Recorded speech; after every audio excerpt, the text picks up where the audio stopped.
So here we are, deep into the fourth quarter, almost the end of the year.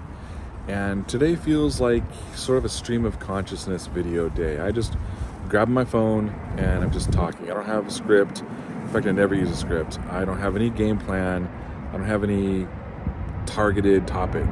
But I've been thinking about where we are, where we've come, and where we're headed for next year.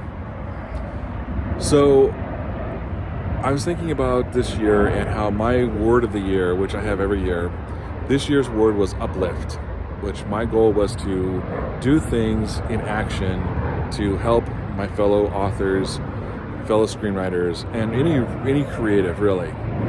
And I kind of followed through with that in July when I had the Story Rocket Masterclass on author branding, marketing, and networking. It was a huge success. It was a live one-day class, and it was amazing. And that inspired me to convert that into a self-paced, downloadable course on my store. And that is available now. But I'm not here to talk about that. I am here to talk about the inspiration to do it. And like I said, this year was my year to do uplift. You know, when I was starting out, I've been writing since I was 7 years old. You guys all know that story. But the last dozen years or so is when I really got serious and really decided it was something I could do and wanted to do professionally. And so as my first book was published, I realized I was going to have to be a one-person operation. The marketer, the salesperson, the art department, the networker, I was going to have to do everything. And it was several years of wading through a lot of bullshit. A lot of scams out there, a lot of nonsense out there, a lot of dead ends, a lot of hopes dashed on the rocks. So my biggest inspiration for creating these courses and doing these lectures and doing these talks is to help other writers and creatives avoid a lot of that nonsense that I had to go through. And so that really was my inspiration for all that. And it reminds me of a story when I was a kid. And I'm starting to tell a lot of stories. Well, I got a story for you that kind of pinpoints and hones in on what my motivation is here. Okay, so when I was my youth, like 5, 6, 7, I lived in Laguna Beach, California, and it was the greatest life. We lived like 2 blocks from the beach, little house, but it was wonderful. There was a toy store right on the main strip, right on PCH, that had an amazing collection of Hot Wheels cars. And I remember being 5, 6 years old, loving Hot Wheels cars. And I had saved up all kinds of coin, all kinds of money, pennies, nickels, quarters, everything. I'd saved it all up just enough so I could buy one of these cars because I had a collection going and I really wanted a specific one. And so one day I had enough. I counted it up, including the tax. My mom helped me with the tax and everything. And it was back then, this is like mid-70s, we're talking. And so they were like $1 something, with the after tax. So I counted it all up, put it in a sock to make it easier to carry. I don't know why it was a sock, but it was. And I walked down. I was going to be allowed to walk down to the toy store by myself. What I didn't know is my mom was secretly following me to make sure I was okay.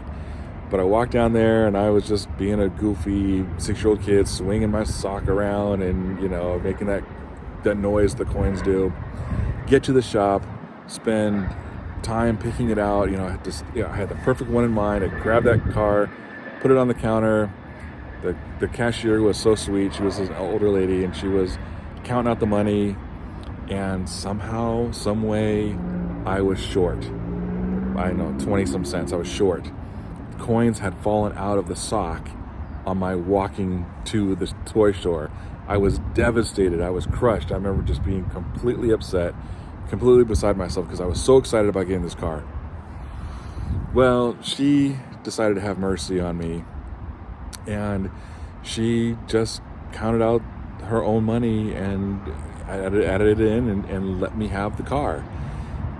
And I remember just being so overjoyed that I got the car and that she had helped me when she didn't have to. And that is that sort of that lesson I've talked about before is one of the major aspects of you succeeding in the creative world, the creative industry, is the actions of others. And in this case, her actions truly helped me as a child, and it made my day, it made my year, and it was impactful. I mean, here I am talking about it, 50 some years later. It made an impact. But I kind of bring that back to what I'm doing now. Is I want to be that cashier. I want to be the person who can help you get to your goals, and whether that's through networking, if we meet online, if we meet on social media, giving you tips, if you get one of my courses, if you attend one of my classes, I've got panels coming up. Any of those ways, my whole entire goal is to help you get where you want to be. And if I can help in any way, it feels really good. So that's kind of my thoughts of the day. Entering the new year, I don't really have my word yet, my motivational word, the word I'm gonna set the tone for the year. This year is uplift. I'm still doing that.